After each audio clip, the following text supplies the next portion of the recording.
Hello and welcome. Is India on the cusp of an electric vehicle revolution? Are EVs going to replace fossil fuel powered vehicles, and to what extent? And how soon is this transformation likely to happen? Will it happen at all? Or are EVs just the newest fad in town which are all about hype and hoopla but don't really amount to very much on the ground? What are the bottlenecks to the adoption of EVs, and how effective are the government's plans to try and speed up the process of transformation from ICE to electric mobility? To talk about the EV revolution in our country, I'd like to invite to the India Today conclave Union Minister for Transport and Highways, one of the most dynamic performers of the Modi Sarkar. Can we have a warm round of applause as we welcome the former BJP President Nitin Gadkari. Gadkari ji, welcome. We know it's a very special period for you and that you've stayed back, especially in Delhi. Ordinarily, you'd be in Nagpur at this time, so we're delighted that you stayed back for the conclave. Thank you, sir. So with us, to give us a sense of the challenges and opportunities in the electric vehicle space are two of the pathfinders of the industry. Jitendra Sharma is the Managing Director and founder of Okinawa. Ketan Mehta is the founder and CEO of HOP Electric Mobility. So welcome to this session on Mission Electric, how India is moving to a green economy. Gadkari ji, can I begin by asking you to talk about your vision for electric mobility in India and how soon you see India moving from being a country powered largely by vehicles which run on fossil fuels to a country which predominantly runs on electric mobility, and do you see it happen at all? Actually, the most important problem which our country is facing, that is the problem related with the pollution and the economy. Our import bill is presently up to 8 lakh crores. And within 5 years, it will go up to 25 lakh crores. And by using of this petrol and diesel, we are going to generate air pollution in the country. And today we need to save this country from air pollution, water pollution, and sound pollution. So import substitute, cost-effective, pollution-free, and indigenous. The solution is the most important sector which is important for the country is automobile sector, and which is creating maximum pollution because of using of petrol and diesel. Presently, the turnover of this sector is 7.5 lakh crore, and the export is 3.5 lakh crores. Overall GDP contribution is 7.1%, and manufacturing GDP is 49%. The most important thing that this is the number one sector in the country creating job for 50 million people. And this is the number one automobile manufacturing sector which is supporting to our economy. And now, my dream is to make Indian automobile sector as the world leader, the number one in the world. The all reputed brand in the world, all are present in India. And by using alternative fuel and electric and other technology, I am confident that we are going to be number one within 5 years, number one in the world. One of the important, interesting thing about electric vehicle is, electric car sales increased by 140% globally compared to previous year. This is the fact. Government across the world spent $14 billion to support e-car sales. So how you can imagine how potential is that? $125 billion spent on purchase of EV across the world. The globally public charging station reached to 1.3 million units, and world is exploring charging option for heavy-duty electric trucks, development of mega chargers of 1 megawatt of power capacity. So this is the scenario. So here is the potential for India, that the intelligent engineering capability, the young talented manpower, availability of raw material, reducing the production cost, not compromising with the quality. Sky is the limit that we can be a world leader in the sector. As far as the EV ecosystem in India, the Paris Climate Agreement to reduce 30 to 35 emission by 2030, it is already on record.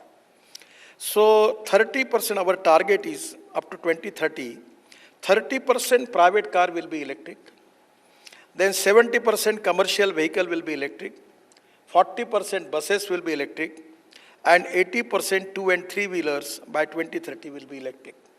Every time you are asking me the question that how it is going to happen. It is neither you need any propaganda for that. Now the going by petrol car, the cost is 10 rupees per kilometer.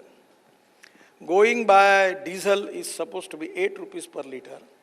And going by electric is 1 rupees per liter. Sir तो कहीं ऐसा तो नहीं 1 rupees per kilometer. सरकार की एक बहुत बड़ी साजिश है कि पेट्रोल और डीजल के दाम बढ़ने दो, क्योंकि जितना पेट्रोल और डीजल के दाम बढ़ेंगे उतना केतन और जितेंद्र और बाकियों को फायदा होगा कि लोग भागेंगे इलेक्ट्रिक की तरफ, तो सरकार कहेगी चलो बढ़ने दो मैं और दो दूसरी पेट्रोल बात के दाम। बता रहा हूँ, मैं मेरे डिपार्टमेंट की ओर से सुप्रीम कोर्ट में एक एफिडेविट कर रहा हूँ। एफिडेविट इसलिए करना पड़ रहा है कि हमने यूरो 6 इमिशन नॉर्म स्वीकार किए हैं, और आप मेरी बात को शांति से सुनो और आप इसको जरूर अमल में लाओ, आपके फायदे की। अब पेट्रोल का भाव 110 रुपये 115 रुपये किलोमीटर हुआ है।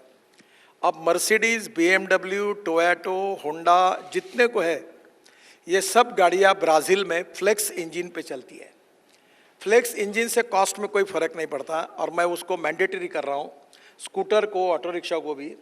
तो इसका मतलब ऑप्शन आपके साथ होगा कि 100% पेट्रोल और 100% इथेनॉल। इथेनॉल का भाव 65 रुपये लीटर होगा और पेट्रोल का 110 रुपये लीटर होगा। इथेनॉल की कैलोरिक वैल्यू थोड़ी कम है, तो 1 litre 800 ml of petrol equal to 1 litre of ethanol, तो भी आपकी 20 से 25 रुपये लीटर बचत होगी। और इसलिए आने वाले समय में इथेनॉल के पंप देश में शुरू हुए। प्रधानमंत्री जी ने पूना में 3 इथेनॉल पंप का इनॉग्रेशन कर दिया। अब पेट्रोलियम मिनिस्ट्री ने सभी ऑयल पेट्रोल पंप के लिए इथेनॉल के जो आउटलेट्स है वो ओपन करने की अनुमति दे दी है। हमारे देश के किसान इथेनॉल तैयार कर रहे हैं।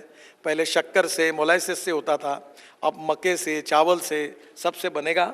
और अब इंडिजिनस फ्यूल जो ग्रीन फ्यूल है, पोल्यूशन एकदम नहीं के बराबर है, उससे आपकी बचत भी होगी और पोल्यूशन भी कम होगा। पर एक बड़ा चैलेंज गडकरी जी ये है कि आखिरकार इलेक्ट्रिक व्हीकल भी चार्ज होनी पड़ती है, और जब चार्ज होती है तो कई बार चार्जिंग स्टेशन रन करता है फॉसिल फ्यूल्स पे या फिर रन करता है सोलर इलेक्ट्रिसिटी पे, और सोलर इलेक्ट्रिसिटी के लिए चाहिए होती है लिथियम।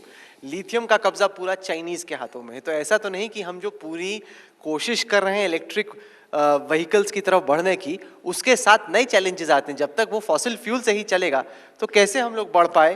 क्या होता है, ये जो कुछ बार पब्लिक में परसेप्शन बैठ जाते हैं, उसको सुधारने के लिए टाइम लगता है।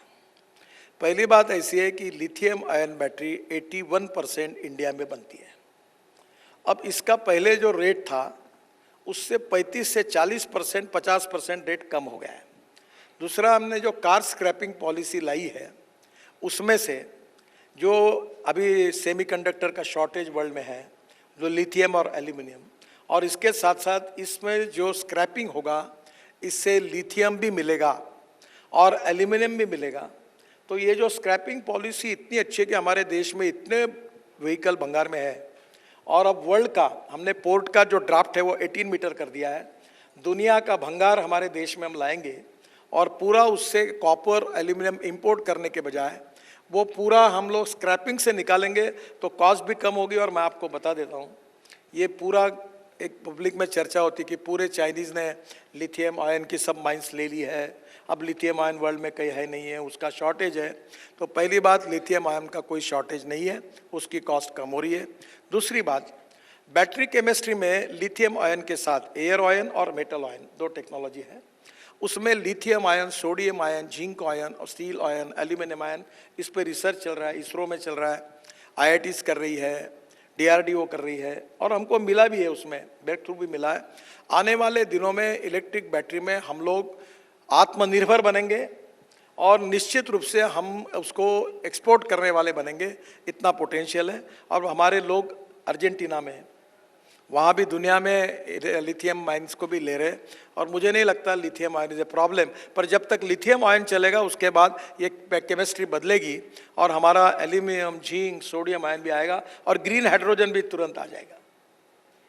Ketan, give us a sense of the outlook. Electric vehicles have been in the news. Yeah. We're seeing big booking numbers. We're seeing long queues and waiting lists. So, how do you see the industry evolved? Are you getting a sense that it's a very crucial inflection point where the EV industry finds itself in right now? No, I think this particular year has been transforming for this industry. I can tell you from ground reality that the target which sir has set, I think 2030 onwards, every single vehicle which will be sold will be electric, 110% sure. The kind of people's interest which we are seeing from tier 1 to tier 4 towns, right from Hyderabad to Lalsot, it's amazing. People are just flocking and buying a technology which is, some might say it's not proven in India, but people are adopting it very widely, especially I'm talking about two-wheelers because that I have a first-hand experience. Our stocks get finished overnight. It's crazy. 105 rupees petrol has helped. FAME policy, scrappage policy, all of this is helping us, in driving that future. And it is very, very important. I think this particular year, especially after coming out of COVID and realizing the value of human lives, I think everybody realizes that we need to work for a sustainable future and work for solar energy, electric vehicles, technologies which can actually sustain us. Otherwise, you see, billionaires and the richest people in Earth are already setting up colonies in Mars. It is crazy. It is insane. You get scared that why people are doing that. But I think to make Earth sustainable, these are the things which have to be done now. Otherwise, it will be too late. Gadkari ji, let's look at some of the challenges in the electric vehicles industry. One is, for example, the different standards. We see two-wheelers, three-wheelers, four-wheelers all pushing for different standards. And that, in the case of a new technology or a new industry, is often a big challenge. What is the government doing to try and push for standardization of norms? For example, on the issue of battery swapping or having your own batteries. And there are different views. Different companies have different business plans, and naturally they have vested interests. How are you therefore trying to bring about standardization so that consumers are not having to suffer between the different business priorities of different establishments? The problem is that different companies and even startup and research organizations are continuously making a lot of research. So today we are not in position to standardize it, but I am giving you the example. Now company is giving you the electric charger at your home. I have electric car in my home in Nagpur. I always use that. So in my home I charge my car. I don't have any problem.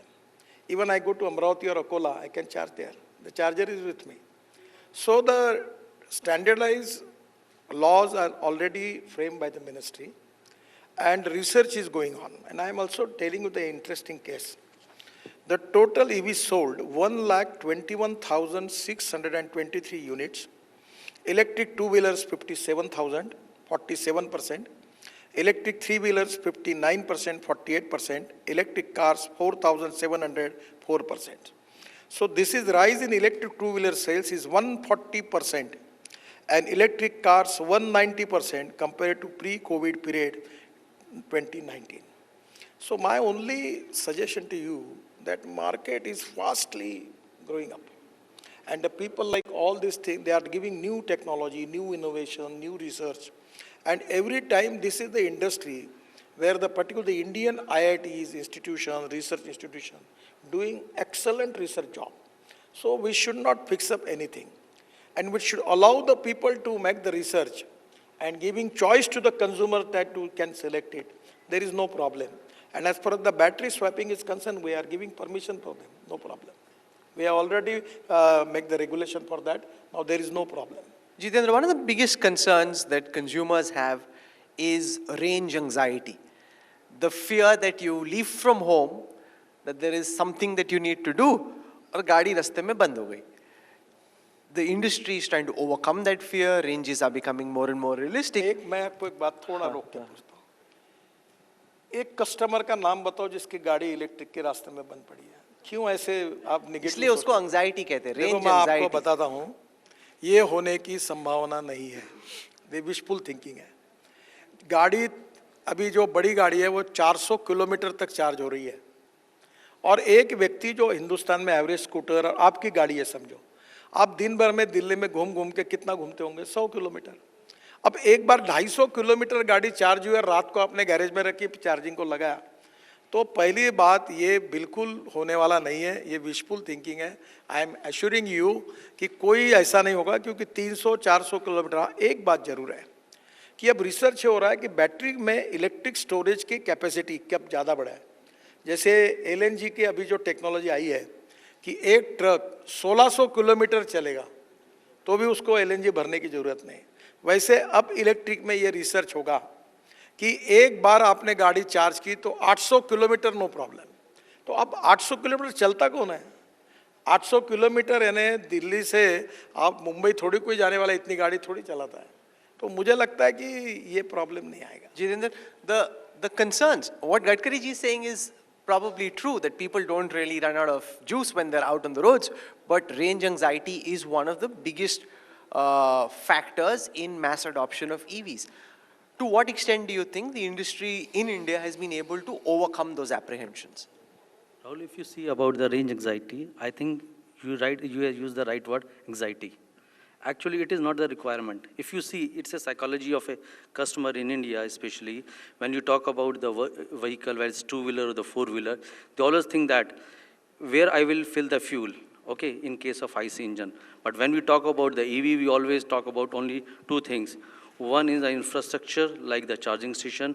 Another is the if I go out from my home, whether I can come back or not. If you see in the two-wheeler, as Gadkari ji has said, rightly said, in four-wheeler, you cannot go beyond 400 kilometers a day. But if you talk about the two-wheeler, you never ever go more than 60, 70, 80 kilometers a day. Maybe there is very stray cases where you go up to 100 kilometers, 120 kilometers. For example, if you talk about, I'll just give you one example, our scooter, Okinawa. Our highest range goes up to 140 kilometers in a single charge. And we have a fast charging. It means it will charge 45 minutes, 80% of the battery. It means 10 minutes you can go 20 kilometers if you charge. And those can be charged anywhere, any place, like you are charging your mobile phone. Like you just use at charging your mobile phone at your pawn shop, tea shop. Maybe you can charge at your office, home. So it's just a anxiety. It is not the real cause actually. It is only about the awareness, where the people are not aware about the awareness about the electric vehicles, their usage, how to use it, how to take this technology way forward. Because if you see, the technology is emerging every day in this segment. If you see, now this vehicle become more electric than more electronic vehicle actually. So fast charging is already there. They will remove their anxiety about that. And the scooters, two-wheelers, as well as the four-wheelers available with the long ranges is available in the market. It is only about the awareness, where the customer knows about it, which product, which company providing the right product for the right consumer. So I think anxiety is only anxiety. It's not the real thing actually. Gadkari ji, one of the challenges is the availability of charging infrastructure. And companies say it's a chicken and egg situation.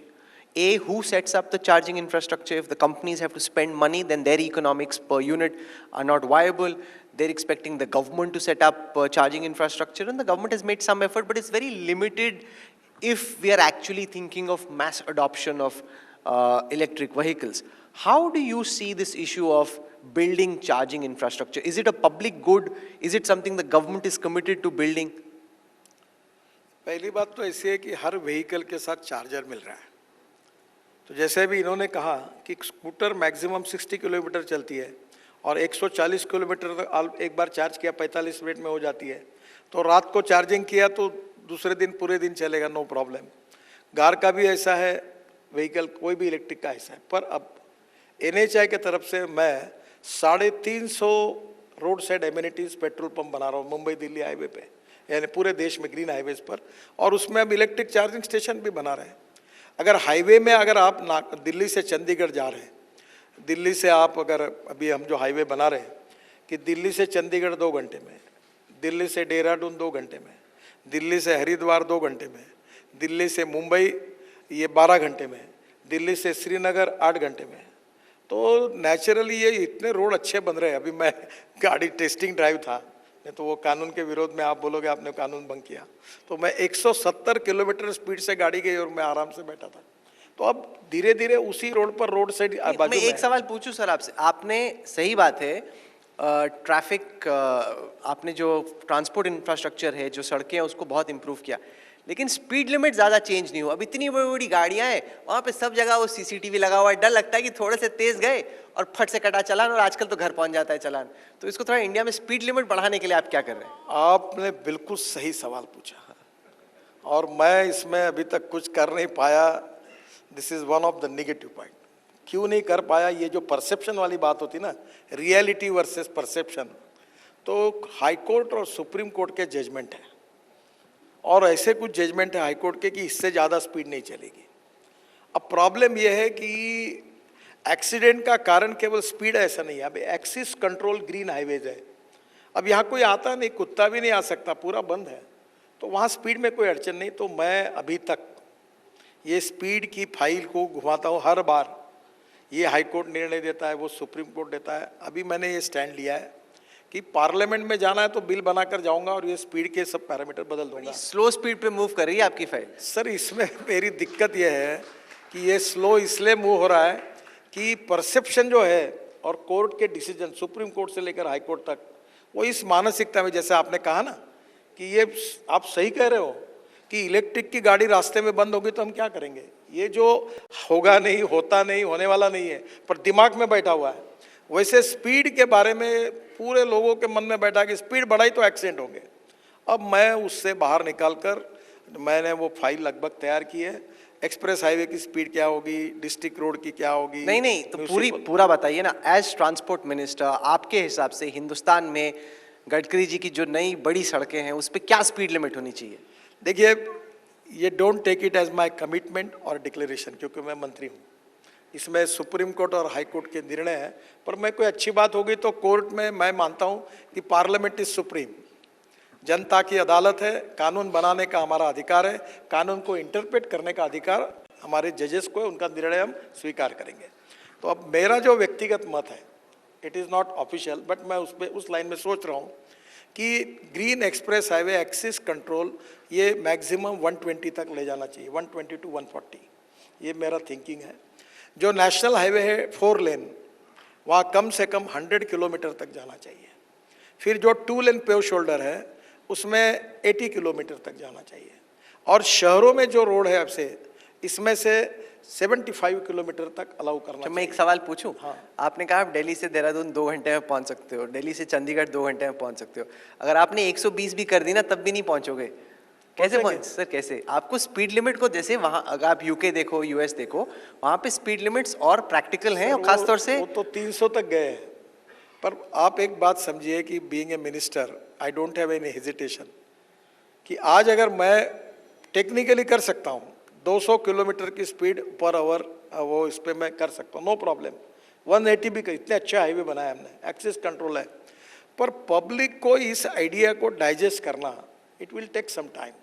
तो हम first phase में ये करेंगे, उसका 1 आध साल experience देखने के बाद। तो अभी आप 140 किलोमीटर पर आवर पे पुश 120, क्योंकि देखो मैं जब अपनी बात रखता हूँ तो एडमिनिस्ट्रेशन, कोर्ट के जजमेंट, सबकी राय लेकर मुझे निर्णय करना पड़ेगा। मैं इस मत का हूँ कि बढ़ाना चाहिए, इसमें कोई प्रॉब्लम नहीं है, और मैंने कुछ ट्रायल भी किए। आप कभी दिल्ली मुंबई हाईवे पे जाकर 160, 160, 170 में जाओ, आपको कोई लगता ही नहीं, कोई कंफर्ट लेवल बिल्कुल अच्छी, कोई प्रॉब्लम नहीं। तो इसको थोड़ा स्टेप बाय स्टेप करना पड़ेगा, क्योंकि पब्लिक इसमें एकदम इस बात को, आइडिया को मैंने 180 कर दिया तो आज तक पर ही न्यूज़ चली जाएगी, नितिन गडकरी ने 180 किया, लोगों में नाराजगी चालू हो जाए। So this is the problem. Gadkari ji, अभी हाल ही में मैं प्रयागराज गया था और हम लोग नेशनल हाईवे की सड़क पे थे और सड़क टूटी हुई थी, खड्डे थे उसमें और बारिश हुई। तो मैंने पूछा ये सड़क का क्या हुआ? तो उन्होंने कहा कि नहीं, ये सड़क हमने बनाई तो थी, नई सड़क थी, लेकिन अब काफ़ी हद तक बह गई, अब ख़राब हो गई है, बारिश का फिर से ठीक करेंगे। तो मुझे याद आया कि आप इंडिया टुडे कॉन्क्लेव में ही आए थे जब आप ट्रांसपोर्ट मिनिस्टर बने थे, और आपने प्रॉमिस किया था कि आप कंक्रीट सड़कों की तरफ बढ़ रहे हैं, आपकी सड़कों में सीमेंट होगा, और आप पूरा एक्सप्लेन करके गए, जैसे आप आज ईवीज़ के बारे में समझा रहे हैं कि देखो जब मैं सड़क ऐसी बना दूंगा, आप देखना ये इतने कॉन्ट्रैक्टर माफिया पैसे लेते हैं, सड़क फिर से बनाने की ज़रूरत नहीं पड़ेगी, 5-6 साल वही सड़क दौड़ेगी, ये मेरी गारंटी है। बड़े, जैसे आप अभी जोश में बोल रहे हैं वैसे आपने बोला। तो उस टाइम पे मुझे स्ट्राइक किया कि मैं आपसे ये सवाल पूछूंगा कि आपने प्रॉमिस किया था कि सड़कें आपकी ख़राब नहीं होंगी। अब जो आप सड़कें आप बना रहे हो, मतलब जो आप सेंट्रल गवर्नमेंट जो स्पॉन्सर करिए, वो भी सड़कें बारिश में बह जाती हैं। देखिए, अभी ऐसा है कि हमारी 60 to 70% सड़कें पूरी कंक्रीट की बन रही, और ये भी सच है कि मैं आपके कार्यक्रम में मैंने कहा था कि 100% हम कंक्रीट की सड़कें बनाएंगे, और मैं देश की सीमेंट इंडस्ट्री का 40% सीमेंट कंज्यूम करता हूँ। पर आपके यहाँ मैंने जो कहा उसका कोई लोग गलत फायदा लेंगे ऐसा मुझे कभी ध्यान में नहीं आया। मैं जब सीमेंट को लेने लगा और सीमेंट की सब सड़कें बनाने लगा, तो सीमेंट वालों ने कार्टेल करके 180 रुपये की बैग 380 रुपये में लेके गए। और जब मुझे इस बात का दुख हुआ कि इस देश की सीमेंट इंडस्ट्री को मैंने इतना बड़ा ऑक्सीजन दिया है, पूरा 40% सीमेंट मैं खरीद रहा हूँ, और अब ये इस प्रकार से कार्टेल करके रेट बढ़ा रहे, तो मेरे मन में उसकी चीड़ आई, और फिर मैंने उसका सीमेंट मैंडेटरी करने का निकाल दिया। उसमें क्या हुआ कि कुछ सड़कें अब बिटुमेन में बन रही, कुछ सड़कें सीमेंट में बन रही। इसका कारण ये सीमेंट इंडस्ट्री है। अब मैं स्टील और सीमेंट का यूज कम करने का स्ट्रैटेजी वो खुले रूप पे बोल रहा हूँ। अभी जैसे ये ब्रिज बनता है तो डिस्टेंस बिटवीन 2 पियर 30 मीटर होता है हिंदुस्तान में। तो मलेशिया और सिंगापुर और अमेरिकन कोड में ऐसा है कि ये जो बीच वाला बीम है ना, ये इसको स्टील फाइबर में कास्ट करना। तो स्टील फाइबर में कास्ट किया तो ये 30 मीटर का डिस्टेंस मैं 120 मीटर बढ़ा दूंगा, तो 3 पियर कम हो गए, तो स्टील कम लगेगा। तो अब मैं ये हर जगह स्टील कैसे कम यूज़ हो, सीमेंट कैसे कम यूज़ हो, ये मैं खुले रूप से कर रहा हूँ। क्योंकि मैं जब ये कर रहा हूँ, ये कार्टेल करके भाव बढ़ाने की जो वृत्ति है, इसके कारण थोड़ा सा मैं उसमें पीछे हट गया। इसलिए अब और एक नियम बना रहा हूँ कि बरसात की सरासरी रेंज की जो जिस एरिया में ज़्यादा है सरासरी से, वहाँ अब कंक्रीट रोड ही बनेंगे। और दूसरी बात, आपका जन्म नासिक में हुआ है, तो नासिक से पेट करके, अभी मैं 3 दिन पहले नासिक में था, तो वहाँ हमने बिटुमेन रोड पर 8 इंची का वाइट टॉपिंग यानी सीमेंट कर किया है, तो वो भी सक्सेसफुल हुआ है। तो अब धीरे धीरे ऐसे खराब हुए बिटुमेन रोड को हम लोग 8 या 6 इंच का सीमेंट कॉन्क्रीटिंग करेंगे। दूसरा एक अच्छा है कि बिटुमेन रोड बनाकर एक मुझे अभी प्रेजेंटेशन मिला है कि जैसे सीमेंट का पतला तैयार करके वो बिटुमेन रोड के अंदर डाल देना, तो उसके कारण वो अंदर जाता है और उसको बिटुमेन को और अच्छा पकड़ लेता है। तो वो भी एक्सपेरिमेंट कर रहे हैं। पर ये जो बात थी, ये थोड़ा मैं ढीला पड़ा इसका कारण, अगर ये रेट नहीं बढ़ाते तो मैं इनके प्रोडक्शन को पूरा खरीद लेता। मैंने रेट कॉन्ट्रैक्ट भी किया था कि तुम्हारा प्रोडक्शन हम पूरा खरीद लेंगे। पर दुर्भाग्यवश ये जो प्रवृत्ति है कि मौका मिलने के बाद लूटने की लोगों को, इसके कारण फिर वो बिटुमेन हुआ। अभी बिटुमेन वालों ने भाव, तो बिटुमेन में मैं आपको एक अच्छी बात बताऊँ, वेस्ट टू वेल्थ, ये जो टायर है, ये इसका इन्वायरमेंट पॉइंट ऑफ प्रॉब्लम था। हमारे देश में फटे टायर, खराब टायर इंपोर्ट करने की परमिशन नहीं थी। मैं पीछे पड़ा इन्वायरमेंट मिनिस्ट्री, वो परमिशन मिल गई। अब इससे जो रबर की पाउडर निकल रहे हैं वो बिटुमेन में डालकर वो बिटुमेन अच्छा बना रहे स्ट्रॉन्ग, ताकि रोड की क्वालिटी सुधर जाए। तो वेस्ट टू वेल्थ वाली भी पॉलिसी है। और ये सीमेंट की बात को अभी मैं ऐसा लॉ बनाऊंगा कि जहाँ मिनिमम एवरेज से ज़्यादा रेंज आते हैं वहाँ कंक्रीट ही बनाएंगे। वैसे और कंक्रीट के भी बहुत रोड बना, अभी आप दिल्ली मुंबई जाओ पूरा कंक्रीट है। वो आपने अपने यहाँ नागपुर में सारी बना ली, आप दिखा सारी रहे थे। कंक्रीट की बनी है। If you ever go to Nagpur, Gadkari ji has carried out a massive transformation of the whole city. तो ये तो फायदा, अगर आप हमारे यहाँ के एमपी होते हमारा वाला बेटर कर देते। वहाँ पे तो Nagpur is a completely transform city thanks to you. एक छोटा सा अच्छा उस पर कभी आप पहुँचाइए लोगों के पास, और आपके पास जब ये मुख्यमंत्री आते हैं तब बिटुमेन रोड को उखाड़कर उसको अच्छा स्ट्रेनिंग करके उसके ऊपर 6 इंच का, 8 इंच का, 20 mm का कंक्रीट तैयार कर देना। वो भी 15-20 साल 25 साल कुछ नहीं होता। और मैं जो रोड बना रहा हूँ वो 1.5 फीट के है, वो पेवर है। अभी आपने वर्ल्ड रिकॉर्ड किया हमने बड़ौदा में, वो ऐसा है कि 2.5 किलोमीटर 4 लेन कंक्रीट रोड हमने 24 घंटे में बनाया। सोलापुर विजापुर में 26 किलोमीटर 1 लेन बिटुमेन रोड 24 घंटे में बना है। तो अब टेक्नोलॉजी भी आई है, पर अब धीरे धीरे इसको उखाड़कर 8 इंच का कंक्रीट करना, that can be a good option. Tesla has been in the news, Gadkari ji. Tesla के अधिकारी अभी कैपिटल में थे, टेस्ला की गाड़ियां घूम रही थी, आपने चलाई टेस्ला की गाड़ी। कब आएगी ऑफिशियली, कब खरीद, मतलब हम तो शायद नहीं अफोर्ड कर सकते, लेकिन जो लोग अफोर्ड कर सकते हैं वो कब खरीद सकते हैं टेस्ला की? नहीं, टेस्ला सस्ती मिल जाएगी, 35 लाख रुपए में आएगी गाड़ी। आपको टेस्ला की कीमत ज़्यादा नहीं है और उसका कॉस्टिंग भी कम है। और इंडिया में हमारे जो वेंडर्स है वो पूरा टेस्ला को दे सकते हैं मटेरियल। अब थोड़ा सा एक मेरे मन की बात है जो मैंने टेस्ला को बार बार कही कि चाइना में बनाकर हिंदुस्तान में बेचने वाला काम मत करो। हिंदुस्तान में आओ, हमको मदद करते हैं, यहाँ हमारे वेंडर्स हैं, हमारे यहाँ बनाओ, हमारे यहाँ बेचो, हमारे यहाँ से एक्सपोर्ट करो। जो मदद चाहिए आपको हमारी सरकार करेगी। पर वो धीरे धीरे हिंदुस्तान का डोमेस्टिक मार्केट इतना बड़ा है और हमारे यहाँ इतने बड़े प्रमाण पर डिमांड है कि एक दो बातें मैं अक्सर कहता हूँ। हिंदुस्तान वर्ल्ड रिकॉर्ड करता है, एक पॉपुलेशन बढ़ाने में और दूसरा ऑटोमोबाइल का खरीदी में। 2 व्हीलर 3 व्हीलर, आप जितने लोग, एक घर में 3 लोग और 4 गाड़ियां हैं। और दिल्ली में तो अरुण पुरी जी की क्षमा मांगकर बताता हूँ, यहाँ पार्किंग करते नहीं। जैसे सरकार के रोड है ये इनके लिए बना है, इसलिए गाड़ियाँ रोड पर खड़ी कर देते और पार्किंग है। मुंबई में ऐसा नहीं होता, हर जगह पर पार्किंग होता है।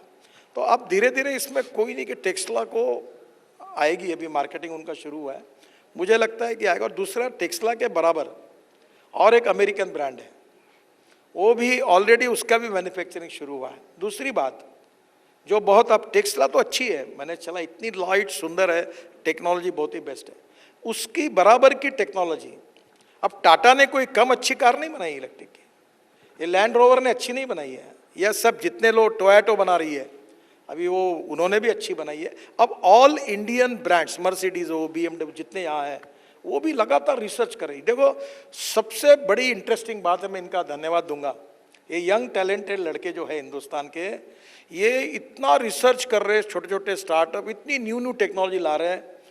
मैं मानता हूं कि 2-4 साल में ये सब टेस्ला के बराबर रहेंगे। आपको एक वो उसने अभी उनके फैक्ट्री के इनॉग्रेशन के लिए मैं जा रहा हूँ, ओला वाले भाविश अग्रवाल, वो आशिया का सबसे बड़ा, उसका कितना बुकिंग हो गया स्कूटर का, 1 लाख रुपए की स्कूटर। वही तो अभी केतन बता रहा था कि वहाँ डिमांड इतनी ज्यादा है कि सप्लाई चल नहीं पा रही है। तो I think you got into the right space at the right time. 100%, ये बिल्कुल, ये लोग ये देखो। और दूसरी बात, आपको एक बात बताओ, ये भी आप लोगों को जाओ, आत्मनिर्भर भारत के लिए टेस्ला अच्छी है। नहीं तो आपने कहा कि ये इंडिया में लोग बना- भी टेस्ला जैसा प्रोडक्ट दे सकते हैं, ये हिंदुस्तान में काबिलियत है और इनकी प्रोडक्ट की कॉस्ट उनकी तुलना में बहुत कम है। सर आपने टेस्ला को कहा कि इंडिया में मैन्युफैक्चर करो, तो उन्होंने आपसे क्या कहा? तो मेरा उनका डायलॉग अमेरिका में था, तब से बहुत चल रहा है, अभी भी परसों आए थे। अभी मुझे लगता है, देखो जैसे मैंने आपको कहा ना कि मैं राहुल को कभी नहीं कहूँगा कि इलेक्ट्रिक कार खरीदी करो, मुझे कहने की ज़रूरत नहीं है। मैं स्टैम्प पेपर पे लिख देता हूँ कि 1 साल के अंदर राहुल कन्वर की कार जो होगी वो इलेक्ट्रिक की होगी, क्योंकि उसको पैसे बचते वो लेने वाला है। सो बाकी का सर आपके पेट्रोल के प्राइस पूरे कर देंगे। पेट्रोल को बंद करना है जी, वही मैं पेट्रोल डीजल के इंपोर्ट को बंद करना, पोल्यूशन को कम करना, और biofuel, electric, ethanol, methanol, biodiesel, CNG, और अगर मजबूरी है तो LNG और LPG यूज करेंगे। बाकी ये जो पेट्रोल डीजल का पोल्यूशन, देखो आप दिल्ली है, आप भुगत भोगिए हो, कितना पोल्यूशन है। हमारे डॉक्टर के 50% बिल हमारे एयर पोल्यूशन के और वाटर पोल्यूशन के कारण जा रहे हैं। और इसलिए मैं, बहुत आइडिया क्लियर है मेरी, मैं 2009 से बोल रहा हूँ, तब मैं अकेला था, तब मुझे लोग आउट ऑफ बॉक्स बोल रहा था, मेरी बात सुनने में अड़चन आ रही थी, ये क्या बोल रहा है इथेनॉल इथेनॉल। अब दुनिया बोल रही है, वर्ल्ड बोल रहा है, और पेट्रोल डीजल के ऊपर अब दादागिरी किसी देश की नहीं चलेगी। अल्टरनेटिव एनर्जी का ऑप्शन है, और ग्रीन हाइड्रोजन ये फ्यूचर फ्यूल है, और हिंदुस्तान ग्रीन हाइड्रोजन को एक्सपोर्ट करने वाली वर्ल्ड की पहले नंबर की ताकत होगी। ये प्रधानमंत्री जी ने ग्रीन हाइड्रोजन मिशन बनाकर दिशा दी है, और उसमें भी इतना काम हो रहा है कि we will be the world leader. जैसे अभी ये क्रूड ऑयल पर डिक्टेट कर रहे हैं ना टर्म, वैसे हिंदुस्तान ग्रीन हाइड्रोजन के ऊपर अपनी टर्म डिक्टेट करेगा। So Ketan, you are very fortuitous. You've got these lovely tailwinds. Part of it could be being at the right place at the right time. But part of it is just this mass adoption globally from ICE, combustion engines to electric vehicles. So give us a sense of the point that you were making about demand versus supply. And do you see the EV industry in time being run by young Indian startups such as yours? Or as the big boys come in, whether it's the Teslas or the Tatas or the Toyotas, they're moving to EVs in a very big way themselves and coming up with very sophisticated EV technologies? So I think one big difference we need to realize is, if you see IC engine, that had a very big entry barrier, and very few companies, like if I talk about two-wheelers, only 3 or 4 companies have controlled the entire 1.5 lakh crore market for 30-40 years. Similarly for four-wheelers, the IC technology had been, sort of controlled with very few players.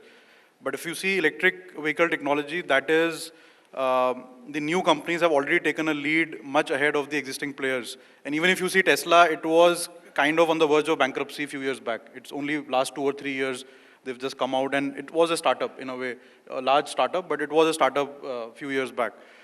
So I think that has really given us inspiration for companies like us that yes, we can not only compete with the existing players, but we can beat them in technology and adoption. And because we don't have a backlog, we don't need to have our IC, we don't need to promote the IC technology also, and EV is a backup for that. For us, EV is the only future, and we have to just kill the other, things and promote the electric technology. So I think the vision and the mission, which is very, very clear, it's a single point agenda, and I think because of the entry barriers which are not there in the electric vehicle technology, and it is available for all the new companies to innovate and research on.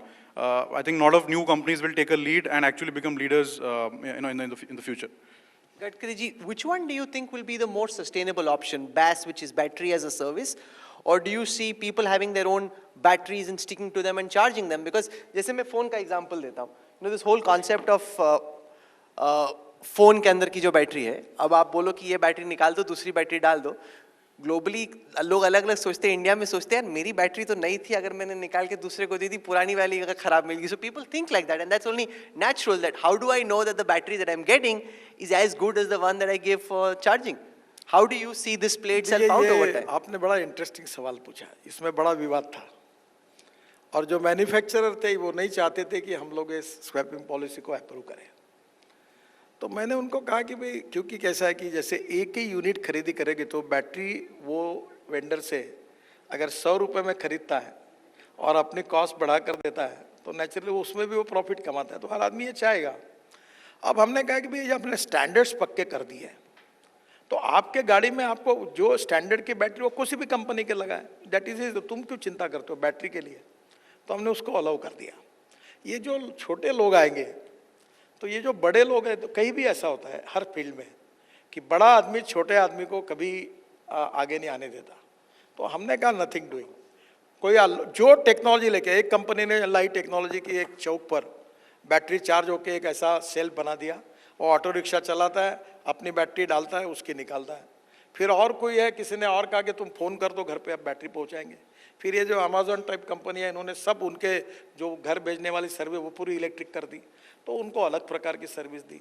अब क्या हुआ है कि हमारा जो government का approach है, जो भी आए वो टेक्नोलॉजी लाए, नए नए ऑप्शंस लाए, हमने कंज्यूमर पर छोड़ दिया.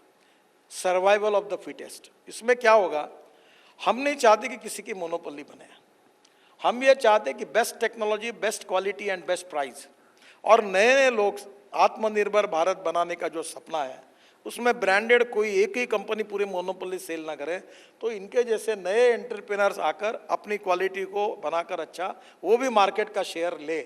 और इसलिए our everything is open, transparent, corruption free, और हमने सब इसको लिबरल इसमें ओपन कर दिया है और कंज्यूमर पर छोड़ दिया है.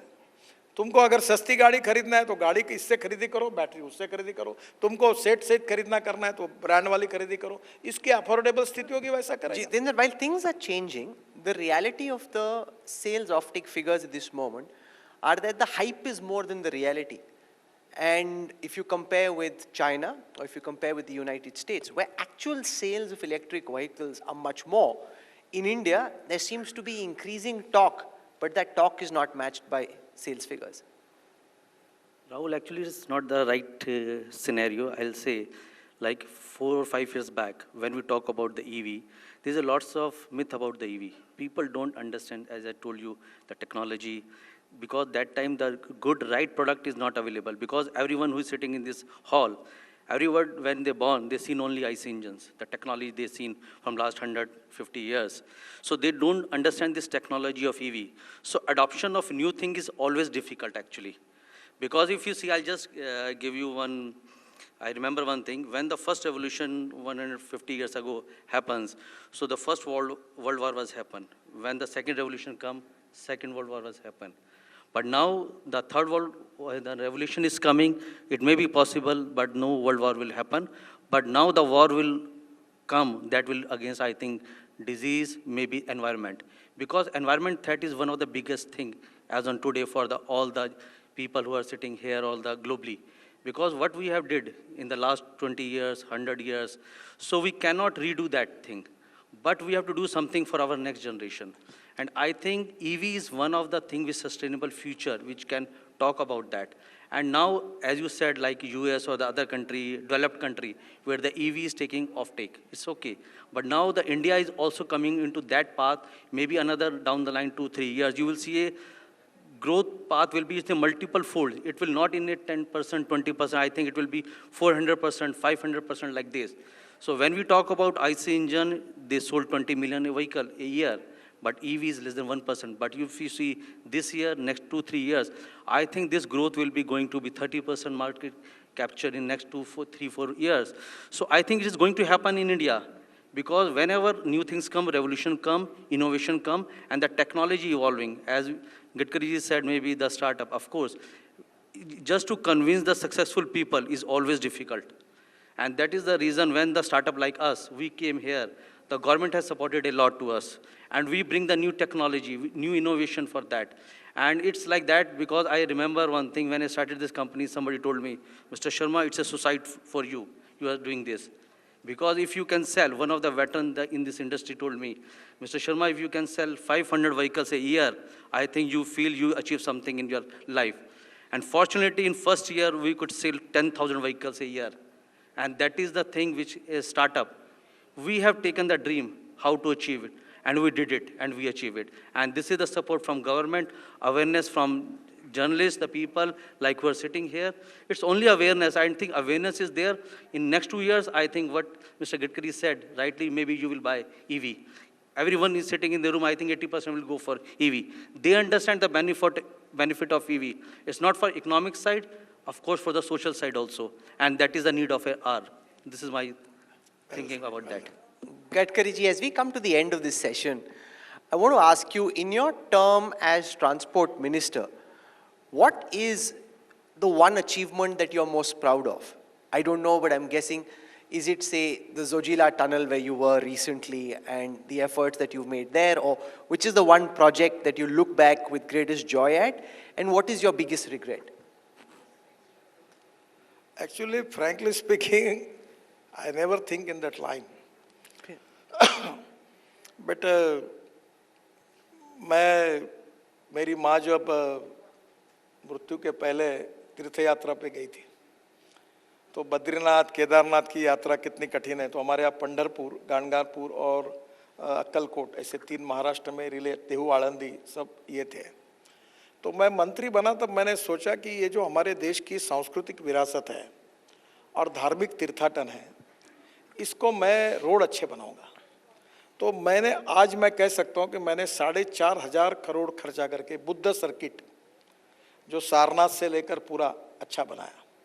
अभी मैं अयोध्या में राम जानकी सर्किट बना रहा हूँ, करीब 12,000 करोड़ उस पर खर्चा कर रहा हूँ।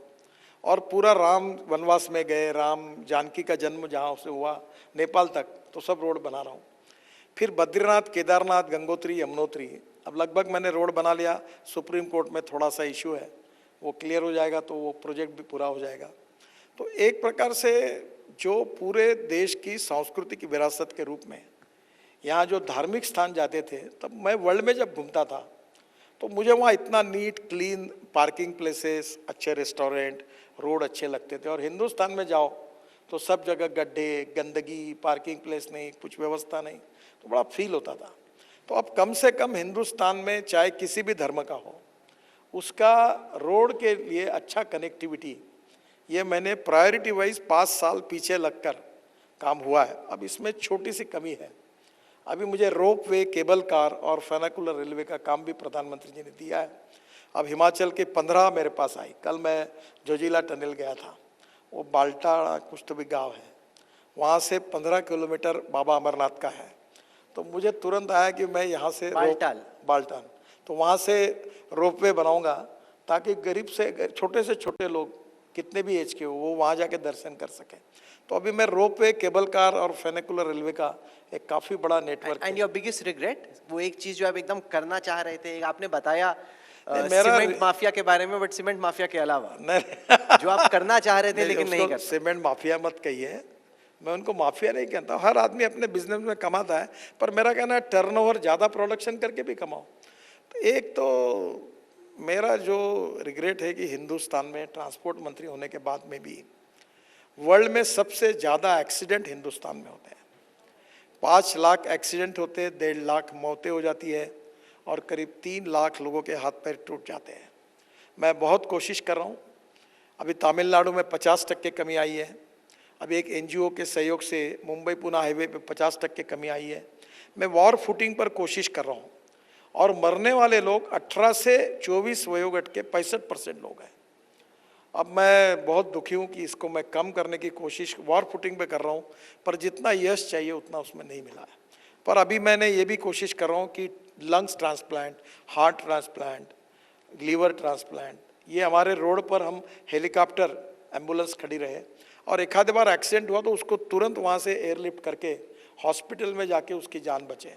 तो ये एक जितना इसमें होना चाहिए वो नहीं हो पाया, उसका मुझे रिग्रेट है और मैंने कोशिश बहुत की और अभी भी कर रहा हूँ, पर समाज का और सबका सहयोग मिलेगा तो शायद ये हो पाएगा। Nitin Gadkari ji, the pandemic has given many people an opportunity to travel around the country much more than they would have otherwise.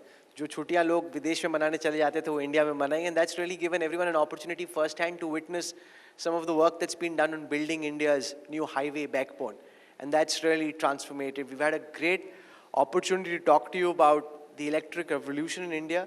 We thank you for your time. We know your family really wanted you in Nagpur. You stayed back because you'd made a commitment to the India Today group, and we're deeply appreciative of that. Thank you so much for joining us here, and thank you, Ketan. Thank you, Jitin. Thank you very much.